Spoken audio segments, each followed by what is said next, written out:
Okey, para pelajar, selamat datang ke bahagian yang kedua. Okey, tadi kita dah bincang tentang apa? Hakikat insan. Okey, kita dah belajar bahawa insan itu ada sifat rohaninya dan juga ada sifat jasadnya.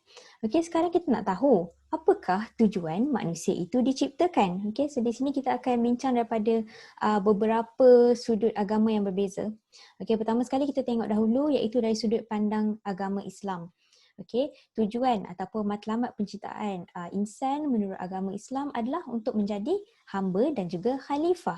Okey, manusia sebagai hamba dan khalifah, okey, boleh rujuk ayat Az-Zariyat dengan Al-Baqarah. Okey, kita tengok yang pertama dulu iaitu peranan sebagai hamba Allah. Okey, patuh segala suruhan, tinggalkan segala larangan Allah dan juga beribadah hanya kepada Allah. Okey, konsep insan menurut ajaran Islam ni memang tak jauh hubungan insan dengan Tuhan memang akan selalu dikupas. Okey, kenapa? Kerana insan ni adalah hamba kepada Allah. Okey, dan jika kita kata insan ataupun manusia adalah hamba, maksudnya manusia ini tidak bebas untuk buat sesuka hati. Malah manusia perlu patuh dengan perintah Allah. Okey, ini adalah contoh bagaimana kita menjaga hubungan dengan Allah. Okey, itu yang pertama. Okey, kemudian yang kedua adalah peranan sebagai khalifah. Okey, bila kita sebut peranan sebagai khalifah, kita akan menekankan bahawa manusia ini dari sudut pandang agama Islam bukan sahaja perlu jaga hubungan dengan Allah, malah perlu juga jaga hubungan dengan alam ataupun dengan hidupan lain.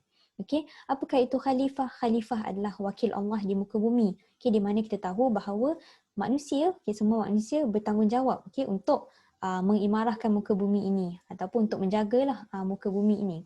Okey, memakmurkan bumi, menjaga agama masyarakat dan negara dan juga amar makruf nahi munkar. Okey, amar makruf ni maksudnya mengajak kepada kebaikan.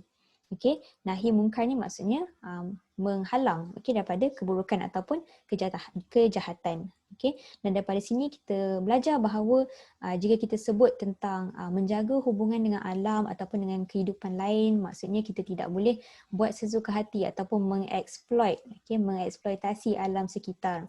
Okey, secara ringkasnya, matlamat penciptaan insan menurut agama Islam ni, dalam agama Islam banyak menekankan accountability ataupun bertanggungjawab, nilai kebertanggungjawabban seorang manusia terhadap dirinya dan juga terhadap hidupan lain juga. Seterusnya kita sambung berbincang tentang matlamat penciptaan Islam dari sudut pandang agama Kristian. Okey. Yang pertama, tujuan penciptaan manusia mengikut agama Kristian adalah untuk memenuhi bumi dan juga untuk mengelola seluruh alam ciptaan Tuhan. Okey, jadi dalam agama Kristian, ada konsep apa? Image of God. Maksudnya apa? God created mankind in his own image. Okey, itu poin yang pertama. Okey, kemudian poin yang kedua, dosa warisan ataupun inherited sins. Okey, adalah dosa yang dilakukan oleh Adam dan juga menyebabkan terputusnya hubungan manusia dengan Tuhan. Okey, jiwa manusia adalah bersih dan suci sehinggalah berlakunya dosa warisan dan meletakkan manusia berada dalam kematian yang tidak baik. Okey, ini adalah perspektif daripada agama Kristian, di mana semua manusia dilahirkan dengan inherited sin ataupun kita panggil doktrin original sins, menurut agama Kristian, di mana berlakunya ataupun semua dilahirkan dengan dosa akibat daripada dosa yang dilakukan oleh Adam and Eve, di mana mereka makan the forbidden fruit. Okey, dan daripada sini terdapat satu harga yang perlu dibayar untuk dosa tersebut, maka daripada situlah adanya konsep Jesus dan juga redemption, ataupun kita sebut sebagai konsep penebusan dosa lah. Okey. Seterusnya kita tengok dari sudut pandangan agama Hindu pula, apakah matlamat penciptaan manusia. Okay. Manusia hidup di dunia sentiasa berusaha untuk mencari kemewahan dan juga keseronokan, iaitu arta dan juga kama. Manusia seharusnya sedar bahawa mereka juga mempunyai tanggungjawab atau dikenali dengan istilah dharma. Sekiranya manusia tidak melaksanakan tanggungjawab mereka, maka manusia tidak akan dapat melepaskan diri daripada kesengsaraan dunia, iaitu samsara. Matlamat kehidupan manusia menurut ajaran Hindu adalah untuk mencapai moksha. Okey, jadi kalau ada para pelajar biasa dengan perkataan karma, okay, so karma ini adalah daripada konsep dalam agama Hindu, di mana kalau awak buat baik, mereka percaya bahawa mereka buat baik dalam dunia sekarang, maka dalam hidup akan datang mereka akan dapat kebaikan juga. Okey, so konsep samsara ni adalah konsep reincarnation ataupun cycle of rebirth. Okey, maksudnya mereka sentiasa dalam keadaan cycle of rebirth. Okey, tidak ada satu samsara ni maksudnya cycle of rebirth, maksudnya daripada satu badan hidup ke badan yang lain. Okey, di hidup akan datang. That is samsara. Okey, itu adalah samsara. Okey, kemudian mereka percaya bahawa matlamat yang paling tinggi adalah untuk mencapai moksha. Okay, maksudnya mereka tidak mahu sangkut dalam cycle of rebirth ataupun kitaran hidup tu selama-lamanya. Okay, maka mereka percaya bahawa mereka perlu melaksanakan dharma ataupun berbuat baik, okay, agar dapat mencapai moksha. Okay, apakah itu moksha? Kesempurnaan ataupun moksha dicapai melalui manusia dengan melakukan kebaikan di dunia, kerana mereka akan hidup lagi akan datang. Okay, ini konsep reincarnation yang saya sebut tadi, kitaran hidup. Agama Hindu menekankan sifat ketuhanan yang wujud di dalam setiap diri manusia. Sifat ketuhanan ini menjelaskan kenapa agama Hindu menganggap manusia sendiri bersifat abadi dan juga tidak musnah. Okey, so konsep moksha ni di mana mereka nak bebaskan diri mereka daripada kitaran hidup. Moksha adalah kesatuan dengan Tuhan. Okey, jadinya di penghujungnya mereka tidak mahu lagi tersangkut dalam kitaran hidup. Mereka perlu buat baik dan mencapai moksha, iaitu kesatuan dengan Tuhan. Okay. Seterusnya adalah pandangan agama Buddha. Okay. Pandangan agama Buddha ni sebenarnya lebih kuranglah doktrinnya dengan agama Hindu. Okay. Manusia pada pandangan agama Buddha hidup berasaskan karma ataupun ketentuan. Walau bagaimanapun, ketentuan ini tidak dianggap sebagai preordained fate ataupun ketentuan yang telah ditetapkan oleh azali. Karma merujuk kepada perbuatan manusia sama ada baik ataupun buruk ketika dia hidup. Okey, sama juga dengan pandangan dalam agama Hindu tadi, di mana manusia sentiasa akan berada di dalam cycle of rebirth ataupun kitaran kehidupan. Okey, jadinya cara untuk mereka melepaskan diri daripada kitaran kehidupan adalah dengan berbuat baik. Okey. Akan tetapi dalam agama Buddha ni berbeza sikit. Kalau tadi agama Hindu ingin mencapai moksha, iaitu kesatuan dengan Tuhan. Okay, Buddha pula apa? Untuk mencapai nirvana, iaitu tercapainya satu kebahagiaan, baik kebahagiaan bersifat duniawi ataupun iaitu memadamkan nafsu, kebodohan, kebencian dan semua sikap-sikap yang buruk. Okay, so tadi kalau moksha itu dalam agama Hindu adalah kesatuan dengan Tuhan. Nirvana ni dia tak menceritakan apa-apa tentang kesatuan dengan Tuhan sebab dalam pandangan agama Buddha, mereka tidak ada perbahasan tentang Tuhan.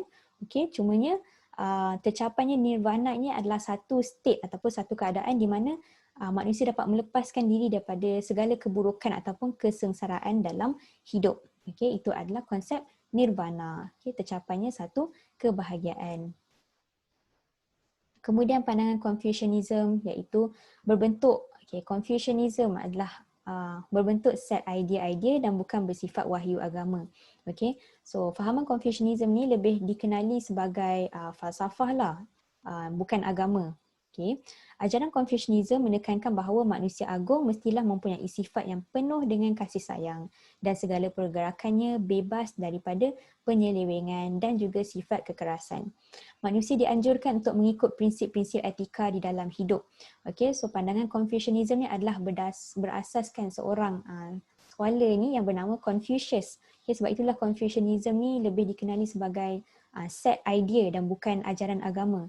Okay, sebab semuanya adalah berdasarkan individu tersebut yang bernama Confucius. Okay, dan beliau banyak mengajarkan tentang etika-etika dalam kehidupan.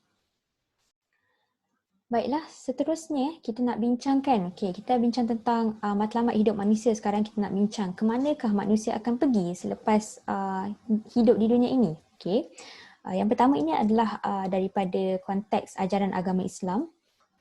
Dari mana manusia datang? Al-Quran dan para rasul memberikan penjelasan dalam menjawab pertanyaan ini, iaitu seluruh manusia berasal daripada Allah, dalam erti bahawa Allah yang menciptakan dan menghidupkan mereka daripada asalnya tak ada. Kita semua sedia maklum bahawa dari sudut agama Islam, kita percaya bahawa semuanya datang daripada Allah. Okay, untuk apa manusia itu diciptakan? Okay, dan aku tidak menciptakan jin dan manusia. Okay, aku ini merujuk kepada Allah. Okay, tidak menciptakan jin dan manusia melainkan supaya mereka mengabdi kepadaku ataupun beribadat kepada Allah. Okay, itu adalah tujuan manusia. Seperti yang dibincangkan tadi, manusia ini adalah memainkan peranan sebagai hamba dan juga khalifah Allah. Okay, dan akhir sekali, ke mana manusia akan pergi dari sudut agama Islam? Kematian adalah satu benda yang pasti. Okay, dalam mana-mana kepercayaan.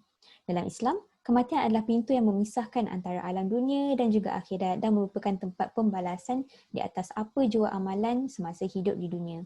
Okay, dalam agama Islam, kita percaya akan hidup selepas mati.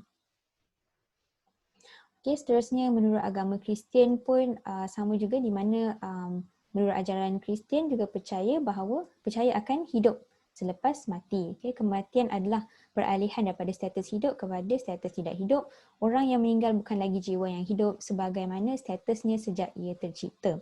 Sebab ia sudah ditinggalkan oleh roh yang kembali kepada Tuhan. Okay, maksudnya kita sebut tentang afterlife ataupun life after death itulah. Satu-satunya yang tidak pernah mati. Okay.